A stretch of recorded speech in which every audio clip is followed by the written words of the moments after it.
दोस्तों वर्ल्ड की पॉपुलेशन 1800 में सिर्फ 1 बिलियन की थी और ये नंबर 2 बिलियन 1927 में पहुंचा। एक सेंचुरी से भी ज्यादा का टाइम लगा और उसके अगले करीब 100 साल में फिलहाल पॉपुलेशन 8 बिलियन का मार्क भी क्रॉस कर चुकी है और ये एक्सपेक्टेड है कि 10 बिलियन का मार्क टच करने में ज्यादा नहीं सिर्फ 30 से 40 साल और लगेंगे। तो ह्यूमन पॉपुलेशन पिछले 100 सालों से काफी मैसिव बूस्ट पर है। लेकिन इस कहानी का दूसरा हिस्सा भी है जिसको वर्ल्ड में पॉपुलेशन कोलैप्स बोला जा रहा है। लेकिन हम सभी तो ज्यादातर यही सुनते हैं कि पॉपुलेशन काफी मैसिवली इंक्रीज हो रही है, अर्थ जो है वो ओवर पॉपुलेटेड है। तो फिर ये पॉपुलेशन कोलैप्स क्या चीज है? What's this, you fucking piece of shit? What's this? दोस्तों रिसर्चर्स की प्रिडिक्शंस है कि ह्यूमन पॉपुलेशन अपने पीक पर होगी साल 2064 तक और उसके बाद पॉपुलेशन में डिक्लाइन आना शुरू हो जाएगा।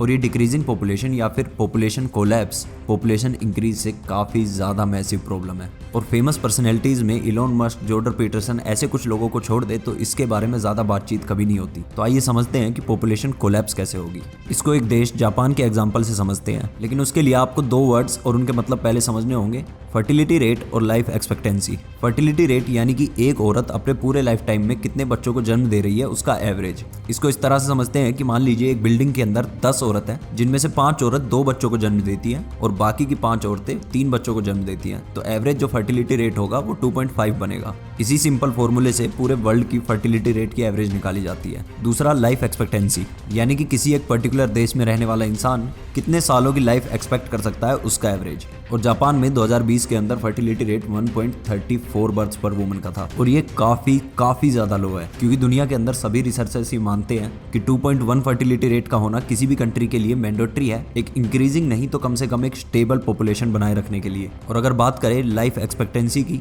तो जापान के अंदर लाइफ एक्सपेक्टेंसी काफी ज्यादा हाई है, 84.62 ईयर्स। अब इन दोनों चीजों को अगर जोड़कर देखें तो जापान के अंदर बच्चे कम पैदा हो रहे हैं और लोग लंबे समय तक जी रहे हैं, तो ओल्डर पॉपुलेशन बढ़ती जा रही है और ये किसी भी कंट्री के लिए सबसे ज्यादा डिजास्टरस है। किसी भी कंट्री से यंग पॉपुलेशन कम होगी यानी उसकी वर्कफोर्स कम होगी और ओल्डर पॉपुलेशन को भी देखभाल के लिए या तो गवर्नमेंट पर डिपेंडेंट रहना पड़ता है या फिर यंग पॉपुलेशन पर। इस पूरे क्राइसिस से जापान की इकोनॉमी पूरी तरह से रुकी पड़ी है और जापान की population for more than a decade continuous decrease पर है। 2022 के अंदर जापान की पॉपुलेशन 0.43% से ड्रॉप हुई है, जो कि काफी बड़ा नंबर है। और ये प्रॉब्लम सिर्फ जापान में नहीं है, सभी ईस्ट एशियन कंट्रीज जैसे कि south Korea, north Korea, China, Mongolia, Taiwan, ये सभी सेम प्रॉब्लम से डील कर रहे हैं। यूरोप की काफी कंट्रीज और यूएसए भी सभी इस प्रॉब्लम का शिकार है। और एज एन इंडियन आपको चाइना का स्टैट्स सुनने का बड़ा मन कर रहा होगा, क्योंकि एज एन इंडियन चाइना में अगर कोई प्रॉब्लम होती है तो अंदर से थोड़ी सी खुशी तो मिलती ही है। तो चाइना फिलहाल सबसे ज्यादा ओल्ड पॉपुलेशन का घर है पूरी दुनिया में।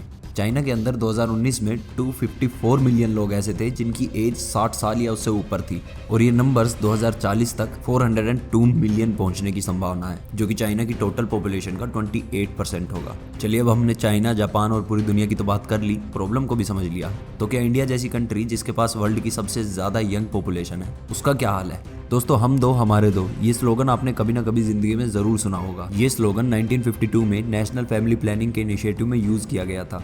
इंडिया वर्ल्ड में पहला ऐसा देश था जिसने नेशनल फैमिली प्लानिंग जैसा कोई इनिशिएटिव लिया हो और तब इंडिया की पॉपुलेशन सिर्फ 36 करोड़ थी और फर्टिलिटी रेट 5.9 का। लेकिन अब नेशनल फैमिली हेल्थ सर्वे के हिसाब से कहानी पूरी तरह पलट चुकी है। फिलहाल इंडिया का फर्टिलिटी रेट जो कि उस टाइम पे 5.9 का हुआ करता था वो 2.05 पर आ चुका है, जो कि रिप्लेसमेंट फर्टिलिटी रेट 2.1 से भी नीचे है। और हम दो हमारे दो जैसा इनिशिएटिव भी अब इंडियन कपल्स के लिए पुराना हो चुका है। इंडियन कपल्स भी सिर्फ एक बच्चा पैदा करने पर ज़्यादा प्राथमिकता दे रहे हैं ताकि बढ़ती महंगाई के ज़माने में उसकी अपब्रिंगिंग अच्छी की जा सके। अगर स्टेट वाइज बात करें तो बिहार, यूपी, झारखंड, मेघालय और मणिपुर, ये 5 स्टेट सिर्फ ऐसे हैं जिनका फर्टिलिटी रेट 2.1 से ज़्यादा का है। और सबसे लो फर्टिलिटी रेट जो कि 1.1 का है वो है सिक्किम का और 1.3 फर्टिलिटी रेट के साथ गोवा और Andaman Nicobar.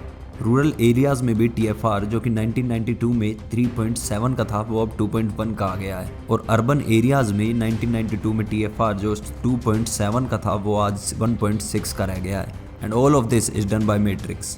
They made young men very weak by addiction of pornography and make them feminist. Then the Matrix dragged out women of the houses because they needed more workforce.